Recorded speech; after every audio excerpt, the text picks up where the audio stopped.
DW Radio, your information station.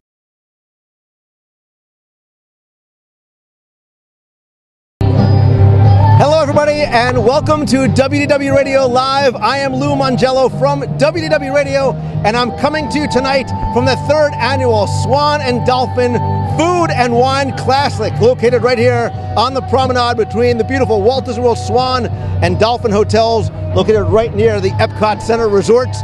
We're here to cover again the 3rd annual Food and Wine Classic.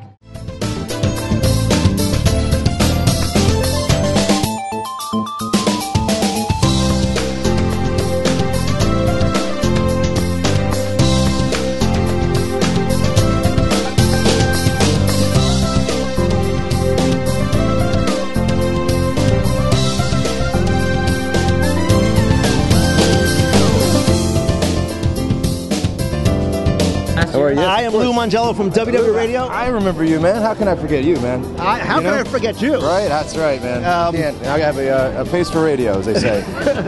So I have said from day one, and I continue to say and believe it, that Blue Zoo is not just the best restaurant in Walt Disney World. Yeah. The miso glazed Miro is the best thing I've ever put in my mouth. Thank you, man. It's one of the great things that I stole from Japan. And Nobu's not too upset with me, but I took it from him too. But it's actually been made for centuries by Japanese homemakers and grandmothers, and it's a traditional dish with all the deliciousness that represents what Asian cooking's about, man. It's good stuff, right, man? Rock and roll. The only problem with it is it's hard for me to get away from it, because every time I go, like, I know it's so good, but last time I was there, you had the tuna, that's sort of the nitrogen frozen. Oh, yeah, that's cool too. But, you know, I mean, we're always trying to mix it up, give you something different, but you know what? I think, for me, a restaurant should always have staples that you come back for, you know, and you got to come in and those things you remember. I like that. I like to go back to certain restaurants for certain dishes, and, you know, that's what makes me happy in life. There's a lot of things that make me happy, but good food, definitely. I bought and I've been involved in an oyster farm, so I brought my oysters down from Connecticut, and this is the Oyster Rockefeller with the Mornay cream. All right, we use a little pecorino in it as well, a little cheddar cheese.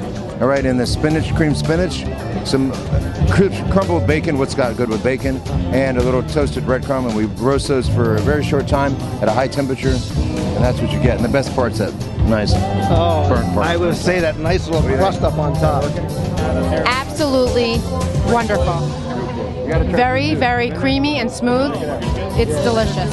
Yeah. Right down there, right over there. Are you? Check it out. You like it? Yeah. All right, thanks. Chef Todd English. Thanks, man. Really appreciate it. Thank you. So tell us what you're serving tonight. Okay. So today I brought in some beautiful hamachi from Japan. We brought it in. Talk slower. I'm getting so... Okay. So I'm doing a dice of hamachi. So I'm making a hamachi tartare with a little shiitake mushroom, ginger and lime aioli on a toasted sticky rice cake with wasabi topeka caviar. I would love to try one of the hamachi parfaits. There you go. Taste that fish. How fresh that fish is. It's decadent. Yeah. While video may be the next best thing to being here, you cannot appreciate the sights, the sounds, and certainly not the smells coming from Sib's Smokehouse. 14-hour slow roasted brisket. That's right, Oklahoma brisket. Smoked Oklahoma brisket, which you said is served outside of cabanas in the summer? In Garden Grove, actually. Garden Grove. So you can see in the meat, it's got a nice rub on the outside, a little bit of fat. Oh, yeah. So not only can you find flavors from around the world at the Food and Wine Classic, but of course, flavors from around the country as well. We've had sort of southern smoked barbecue, and now we're heading to the Northeast over at the Garden Grove for jumbo lump crab meat sliders. They have iceberg lettuce, pickle slices, and an Old Bay aioli. It's a nice, thick crab cake. It's really thick, it's juicy, great texture because it's made primarily of crab, not a lot of stuffing and breading. That Old Bay seasoning gives it a nice little zip with it as well too.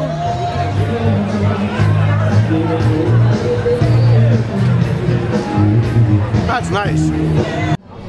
I think one of the hidden treasures of the Walt Disney World Swan and Dolphin and all of Walt Disney World is the Fountain Restaurant. great burgers, great shakes, and they're here at the Food and Wine Classic with a little, everything tastes better in a cone. It's a cone of falafel. Tell me what about the falafel.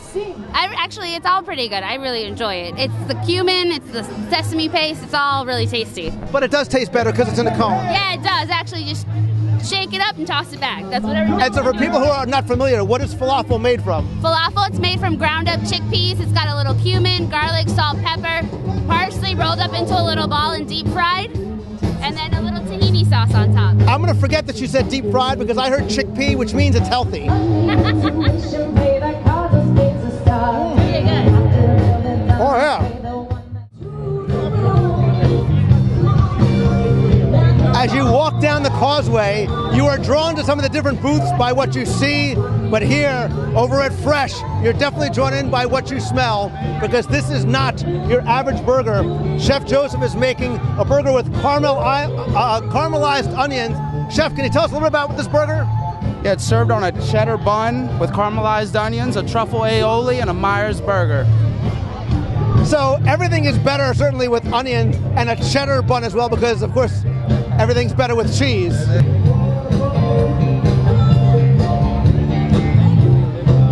Oh.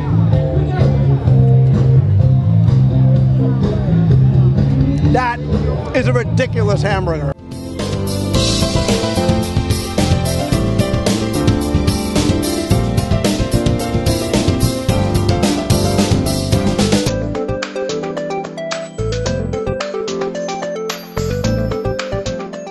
This is just a taste of what you can enjoy at the annual Swan and Dolphin Food and Wine Classic. From seminars to celebrity chefs to tasting flavors from around the world to a night full of wonderful live entertainment, there's something here for everyone. Whether you're a foodie or you just want to be, the Swan and Dolphin Food and Wine Classic is a great value, delicious experience, and a must-do. I'm Lou Mongello from WDW Radio. Thanks for watching. See you next year.